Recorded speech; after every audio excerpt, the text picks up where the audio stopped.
Hey, this is Mike. Welcome. I'm really glad you're here. Well, today we're going to talk about helping you create an infinite white background, just like the one that I've got behind me for your YouTube videos. And we'll talk about lighting, we'll talk about your background, and most importantly, we'll talk about the positioning of your camera, your lights, where you're standing, and your background, so that it all comes together to give you exactly the look that you want. Well, I'm ready to get started, so if you are, let's go. Okay, well, let's talk about some of the things that you'll need to set up your own infinite white background. Okay, so what I did is I just came into Amazon right here and I did a quick search for video studio lighting. Now, when you do this search, one of the things you're going to notice is this goes on and on and on. There are all kinds of options, but let me show you what I use. You don't have to use this, but this will work well. Let's open this up. It's from Fancier Studio right here, and the price is $129. There are more expensive lighting units. There are less expensive ones, but you're probably not going to get what you want with some of the cheaper models. Okay, so let's open this up, and what you're going to see right here, here are the lights, and if you click on the back, what happens is these are all individually controlled. So right down here, there are 5 switches, and you can turn all 5 lights on, or just 4 lights, 3, 2, 1, whatever. I use all 5 bulbs inside of each one of these units. That's how I set this up. Okay, so this is a good option. This will get you started. These lighting systems, they work really, really well. Again, this is what I use. Okay, good.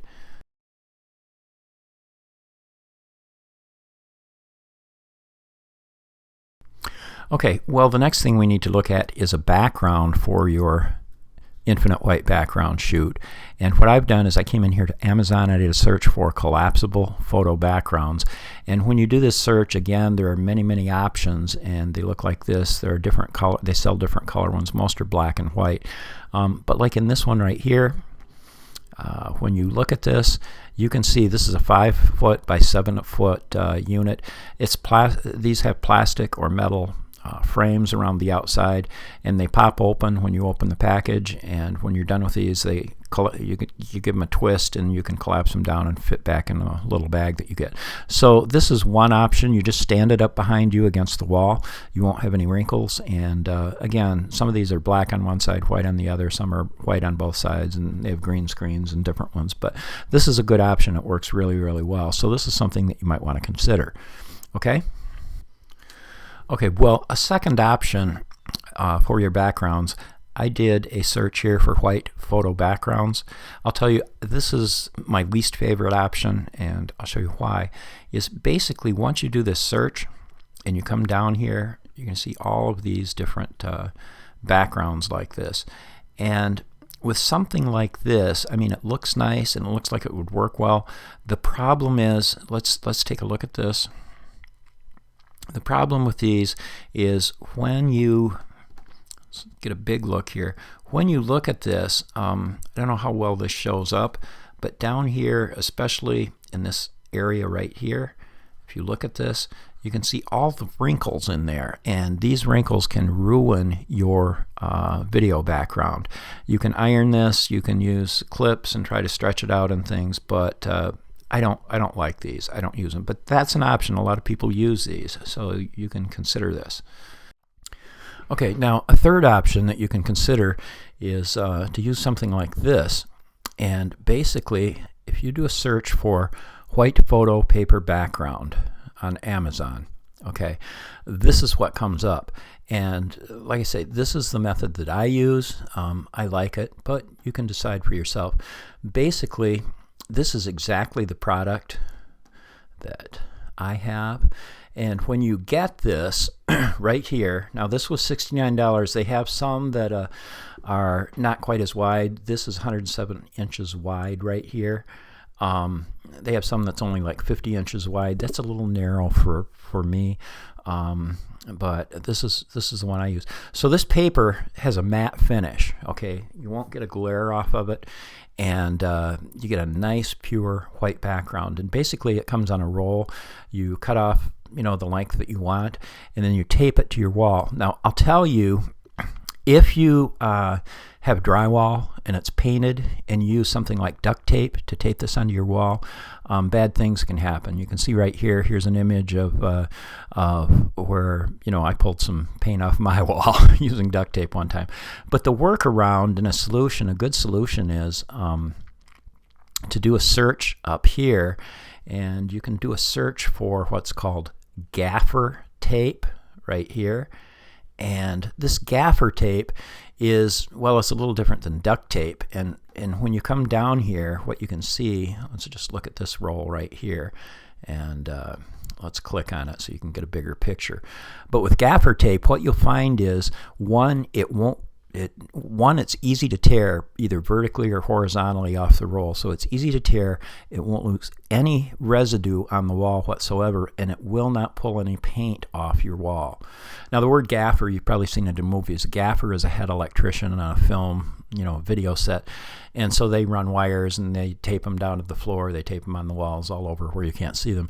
But that's what this gaffer tape is really for. But it works well to tape your paper on the wall behind you if you choose that option. Again, this is what I use. It works really, really well, so you might want to consider that. Okay?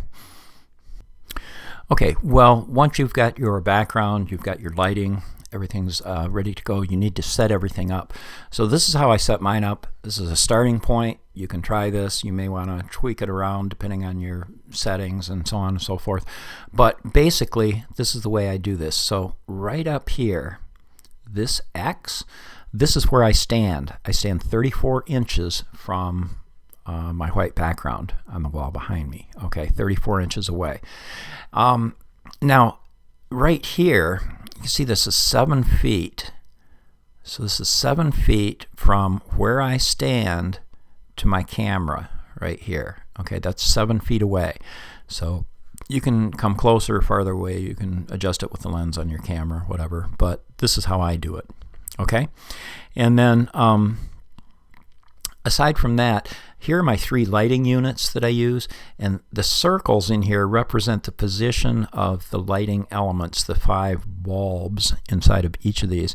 And so what I have is I measured the distance from the bulbs to the background, and that was 24 inches right here, and that works really well. Now I'll tell you what we're doing right here with these 2 lights.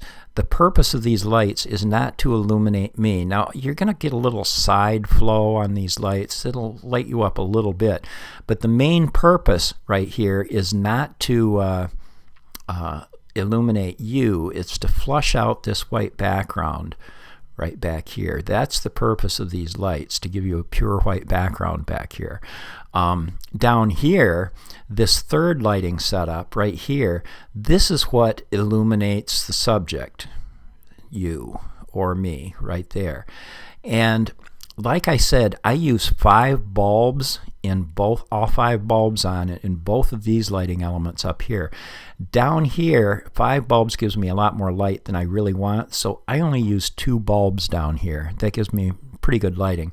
And I set this up about even with the camera. It's about a foot offset from the camera, the lighting element, and I only use 2 bulbs, and that gives me a good look. Okay, so this is the technique that I use. You can try this. You may want to tweak it up. You'll have to find your own settings that work well, but this works well for me, and it may be a good starting point for you too. Okay, well, that's the idea. I showed you the equipment you need. I showed you how to set it up, and I hope that this gives you some good background, some things to think about when you decide to shoot with a white background yourself. Okay, good. Hey, it's Mike. Just 10 seconds. Hey, grab my 2 Mastery Studio training program. It's absolutely free. It doesn't cost a penny. It's a 10-part video series. It shows you how to make better YouTube videos and how to monetize them from day one. Either go to tubemasterystudio.com or click on the link in the description below this video. Okay.